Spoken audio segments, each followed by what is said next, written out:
वैसे बाबा रामदेव ने 23 जून को दुनिया को यही कहा था और कहकर एक आस दी थी कि कोरोना की दवाई उन्होंने ढूंढ ली है। इस ऐलान के बाद पूरे देश ने राहत की सांस ली कि चलो कोरोना से बाबा रामदेव अब मुक्ति दिला देंगे। लेकिन पतंजलि समूह अब इस दावे से पलट गया है। पतंजलि का कहना है कि उन्होंने कोरोना के लिए कोई दवाई बनाई ही नहीं।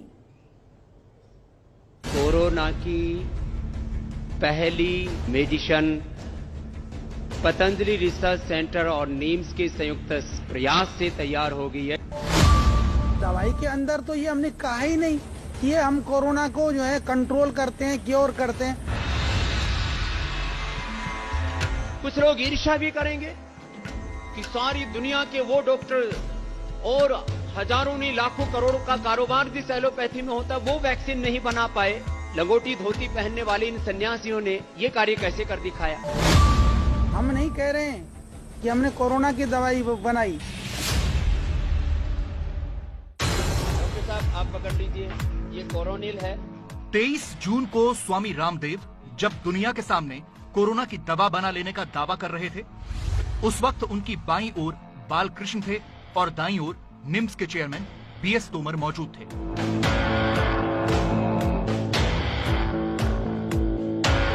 बाबा के साथ बालकृष्ण भी उत्साहित थे और बगल में खड़े बीएस तोमर भी जीत की हंसी हंस रहे थे।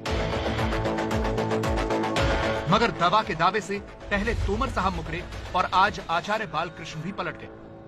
दवाई के अंदर तो ये हमने कहा ही नहीं कि ये हम कोरोना को जो है कंट्रोल करते हैं, क्योर करते हैं।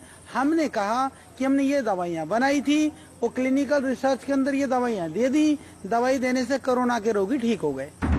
एक झूठ को छुपाने के लिए बालकृष्ण ने दूसरा झूठ बोल दिया। जरा सुनिए 23 जून को स्वामी रामदेव ने क्या कहा था। कोरोना की पहली Ayurvedic clinically control trial based evidence research based medicine Patanjali research centre और नीम्स के संयुक्त प्रयास से तैयार हो गई है। स्वामी रामदेव के इसी दावे के बाद आयुष मंत्रालय ने नोटिस जारी किया था और दवा से जुड़ी जानकारी मांगी थी। जवाब में रामदेव की तरफ से कहा गया कि कोरोना किट के नाम से कोई किट नहीं है। लेकिन 23 जून को ही आई इस तस्वीर को देखिए जिसमें लिखा है पतंजलि रिसर्च इंस्टीट्यूट के द्वारा परीक्षित एवं सत्यापित औषधि और इंग्लिश में ठीक नीचे लिखा है दिव्य कोरोना किट। उत्तराखंड आयुष विभाग की ओर से ड्रग इंस्पेक्टर ने पतंजलि जाकर जांच की। इंस्पेक्शन में कोरोना किट नहीं मिली है। कोरोनिल टैबलेट जरूर मिली है जो इम्यूनिटी बूस्टर है। मुमकिन है कि बड़े स्तर पर किट न बनाया गया हो, लेकिन किट बनाने की तैयारी जरूर थी। किट में श्वासारी, कोरोनिल और अणुतेल की छोटी छोटी प्लास्टिक की बोतलें थी जिनकी कीमत 535 रुपए रखी गई थी।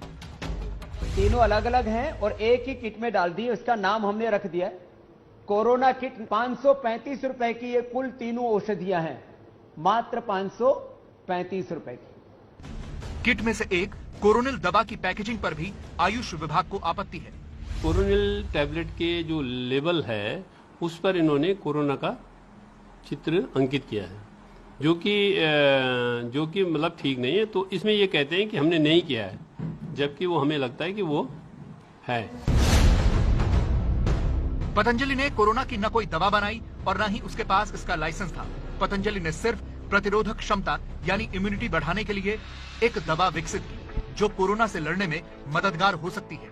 लेकिन दवा की ब्रांडिंग ऐसे की गई जैसे कोरोना की दवा बना ली हो।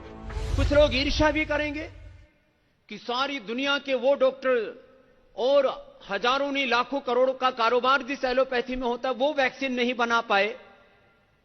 ये हिमालय में भटकने वाले अनजान सन्यासी, ये भगवा पहनने वाले, ये लंगोटी धोती पहनने वाले इन सन्यासियों ने ये कार्य कैसे कर दिखाया। हम नहीं कह रहे हैं कि हमने कोरोना की दवाई बनाई।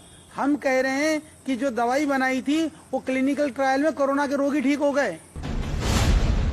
कोरोना से पूरी दुनिया जूझ रही है। ऐसे में पतंजलि कोरोना की दवाई बना ले तो ये देश के लिए गर्व की बात होगी। लेकिन बिना मजबूत आधार के ऐसी हवाई बातें करना ठीक नहीं।